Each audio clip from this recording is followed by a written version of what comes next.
is an English R&B singer-songwriter, neo-soul singer-songwriter who I've been following for quite a few years now. I remember her 2016 album being pretty good and a bit overlooked as well. I've always thought she had a pretty distinct delivery and was able to create some really tuneful neo-soul tracks that I found to be pretty light-hearted and catchy and generally pretty good. Neo-soul, more like Nao-Soul.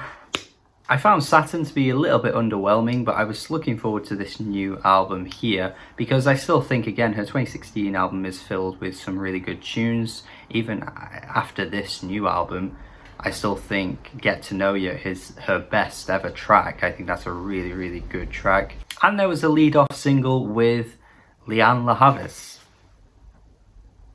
That's all that needs to be said, Lianne La Havas. So yes, of course I was excited to see what this new album would bring, and I still think it is pretty solid, even if I do find aspects of it to be slightly underwhelming, considering what I think the potential that Nao has. And what she could bring to the table, because we've heard it before, and I think she kind of falls short of that on this album. If you've never heard anything of hers before, I think the opening track will immediately make you realize that she has a very distinct nasally tone, talking about how change came like an earthquake, and 2020 hit us differently. I think from that moment you might be able to gauge whether you're a fan of her voice or whether you're just gonna not like it at all. But I would say give it a bit of time, because I think she does have a quite a unique approach to singing that I think might take a bit of getting used to. We have tracks like Messy Love, which I think are carried by her vocal deliveries. I think there are a few tracks that are like that actually, because it's very typical lyrical stuff. Particularly from an R&B perspective, which I feel like I've heard a million songs like this before, but I think because of the character in her voice, she kind of gets away with it. Glad That You're Gone is a really funny little sassy tune, which I really enjoy, where on the chorus, she's kind of just celebrating the fact that this person in her life is just gone, and there's no way that Nao could possibly want them anymore. I think tracks like this, when done well and handled like this in a kind of tongue-in-cheek way, just really get it right and are hard to get wrong actually. We have tracks like Good Luck, which feel more catering towards that Kelela smoky R&B side, which I really like. I reference Kelela a lot actually in my R&B reviews, and it's only reminding me more and more that she's a really talented artist, and I feel like we're being starved of Kelela music, because whenever I hear that kind of like raspy smokiness in an R&B track, I immediately think of her, and that can only mean to me that she's really good at that kind of thing, and we've just not had any music from her in so long. We have a Lucky Day feature on this track, who is okay, but immediately makes me think of Frank Ocean. I'm not entirely sure if he has a particularly distinct vocal approach just yet. Maybe later down the line he'll kind of carve in his sort of lane, maybe, I don't really know. You have some interesting moments where she's diving more into like Afrobeat territory with the track Antidote, which I think is pretty good. I really like the riding summery beat that this one gives. I will say that, again, lyrically, it's not exactly the most unique thing. We're hearing very typical things here, you know, you're my antidote and that kind of shit.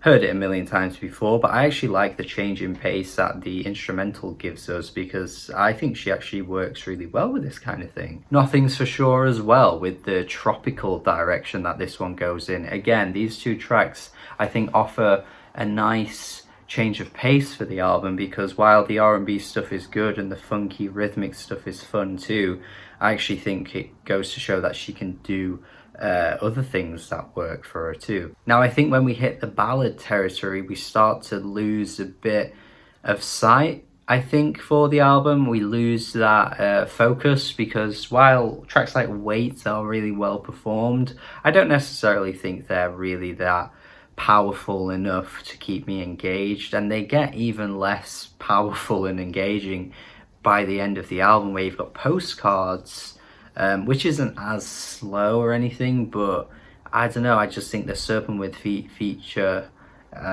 is pretty underwhelming. I mean, his album from this year was underwhelming anyway, so I guess it kind of adds adds to the pile of underwhelming music from him. He's really talented too, but yeah, I don't know, this just last few tracks of the album just don't really get me going. You know, that Amazing Grace track, just pretty generic sounding stuff. I think the penultimate track though reminds me a little bit of Hiatus Kaiyote doing their kind of brand of ballads. We've heard them do slower tracks before, and given the uniqueness to Nao's voice and also Napalm's voice of Hiatus Kaiyote, they kind of go hand in hand in a weird way. But yeah, for me, I would have loved to have just seen the funkiness just carry throughout the album, you know, just linger on in the album, or give us more of those kind of like tropical Afrobeat kind of tracks as well. I'd have replaced these slower songs with those in a heartbeat. We do have to talk about Woman though, with Lianne La Havas, who I have already mentioned. I think this is a really good track, and even as the lead single, it remains to be the best track on the album. When I think about this album as well, I think of two tracks that have very distinct choruses, and that's Glad That You're Gone and Woman. And I feel like these two tracks just offer a bit more of a memorability factor to them. Like, I certainly ain't gonna forget them when, you know, a few months go by, because they're just way more focused on the hook, and they're rhythmic and they're funky, they're groovy, and Lianne brings in a nice feature as well. So yeah, these two tracks particularly are the highlights for me, and I just would have liked to have seen a bit more of a stickiness with this album. Like, if every track just had a bit more oomph to them like these ones do, particularly, like I say, Woman, I think this would have been great. But it just falls short of just losing sense of direction and not really knowing where the strongest suits are, you know, the strongest assets, the strongest capabilities, I feel. And I feel like Nao needs to kind of find those, because they're always sprinkled here and there with her albums, but they don't stick the full landing. And I think we could get there soon if she commits to more of these funkier, groovier tracks with maybe some kind of, like, you know, Afrobeat thrown in there too, because that works for her really well. So yeah, 6 out of 10 from me. I definitely think it's a solid album, but I think the potential of what this album could have given us is a bit of a letdown. I think there was something here, but still a fan of Nao. I think she's relatively underrated, honestly, and overlooked. So hopefully you stumbled upon this review and got a recommendation out of it. Definitely check out the highlight tracks that I mentioned, because I think they're the ones that are going to suck people in. Thank you for watching as always. Let me know your thoughts on this album if you have heard it. Do listen to it if you haven't already. Tell me what I should review next. I'm sure there's going to be some things flying under the radar that I haven't stumbled upon. So I need some recommendations. Hit me in the comments. Have a good day. Subscribe, and goodbye.